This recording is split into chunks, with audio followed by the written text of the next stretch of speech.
Good morning fellas, the Nintendo DSi and Nintendo 3DS both have an amazing animation application called Flipnote Studio. The animation tool allowed for millions of people to experience the art of animation. Today we're gonna dive into the development, the release, the 3DS release and the future of the application. So again, good morning fellas and welcome to the history and future of Flipnote Studio. In late 2007, development began by only 2 people working on the project. The project was being developed by Yoshiaki Koizumi and Hideaki Shimizu. Internally, the animation application was being referred to as Moving Notepad. They began in secret working on the project. The first idea was that the application was just a little notebook that explains a lot about the early title. Early on in development, it was considered that there was going to be a WiiWare application. The concept was that you could send your animations from your DSi to your Wii and then you could show them in the living room on the big screen. But as we all know, that didn't happen at the end. The idea evolved from just a simple notebook to a full-fledged animation tool for the DSi. The thing was that originally they wanted to release it for the Nintendo DS and you can share your creations via local wireless communication, but the developers wanted to give the animator the option to share to the whole world. The perfect new helper was just around the corner, and that was the Nintendo DS Internet, short for Nintendo DSi. After they had the idea for releasing for the DSi with the online service, they set up a meeting with then Nintendo CEO Satoru Iwata.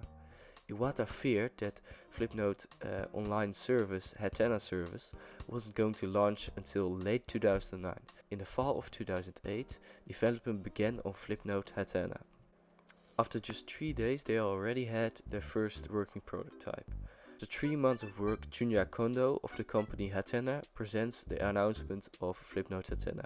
Prior to the worldwide announcement and the release, the application launched in Japan on December 24th, and later at E3 2009 it was officially revealed as Flipnote Studio for the DSi in Europe, North America and Australia. It released on August 14th, 2009. The beautiful thing about the original Flipnote Studio was that all the people who had the application were part of a sort of a community. Some people even uploaded their videos to YouTube. The insane animations people were making were out of this world. The talents were absolutely amazing. On the Flipnote app you had a lot of different categories known as channels. I'll give you a few examples. Comedy, stick figures, birds and musical.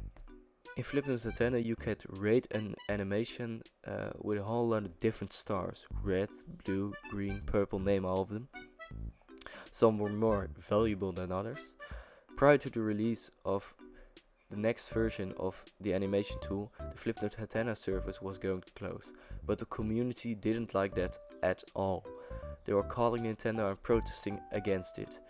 But after the closure of Flipnote Studio, a new chapter in Flipnote history began.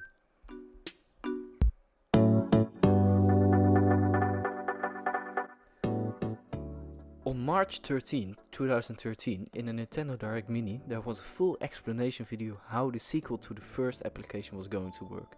It was called Flipnote Studio 3D. The biggest new feature was that the new application was going to work in a new way with the 3D display of the 3DS. You can add different layers and you can see them in real stereoscopic 3D.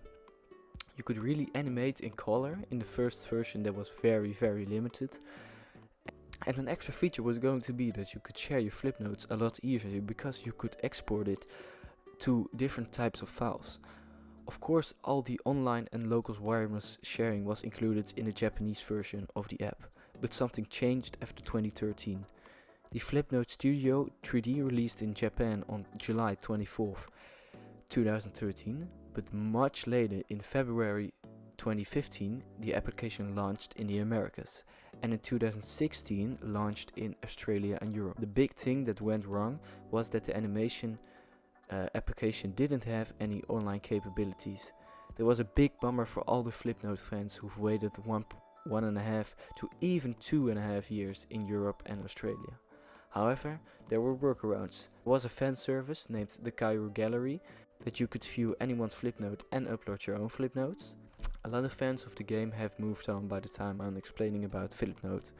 but I do think there's a lot of interest and value in another application in the service.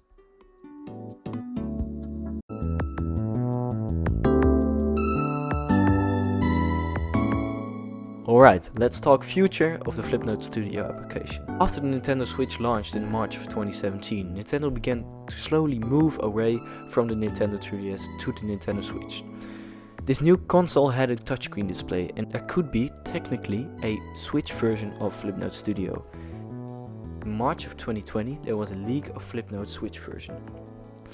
It had all different kind of images. It was beautiful seeing a new Flipnote coming to the Nintendo Switch. A breath of fresh air for the series. It looked so goddamn gorgeous. But as we all know, April Fool's was right around the corner, and yes, it was an April Fool's motherfuckers.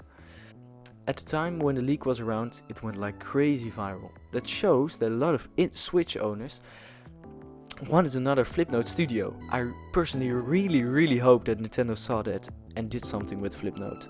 Lately Nintendo listens to their fans. You can see that with Super Mario Bros. With Super Mario Bros. Series. Fans were sick of the new Super Mario Bros. Series, and Nintendo gave us instead the new Super Mario Bros. Wonder game. I hope Nintendo saw the value and interest of Flipnote Studio on the Nintendo Switch and made a new application. Let's explore the idea of Flipnote Studio on the Switch. The Switch needs 3 things for it to work: a stylus, a microphone, and a touchscreen. The Switch already has a touchscreen, so that problem is solved. Let's see, a microphone is fairly easy. Just plug some headphones with microphone support built in and pop that into the Switch. Then you have a microphone. Problem solved. Then the stylus. They could do something similar what they did with Dr. Kawashima's brain training for the Nintendo Switch. If they're gonna make a physical copy, they just can include that for free in there. Or you can maybe purchase it via the Nintendo online store or the My Nintendo store for even free. The only other problem we have to solve is the online support for the Switch version.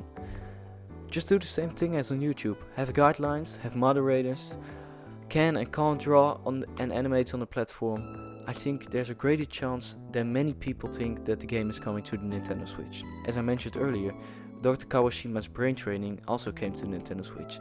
That's also a type of the same old Nintendo DS game. I certainly hope that Flipnote Studio will make a return on the Nintendo Switch.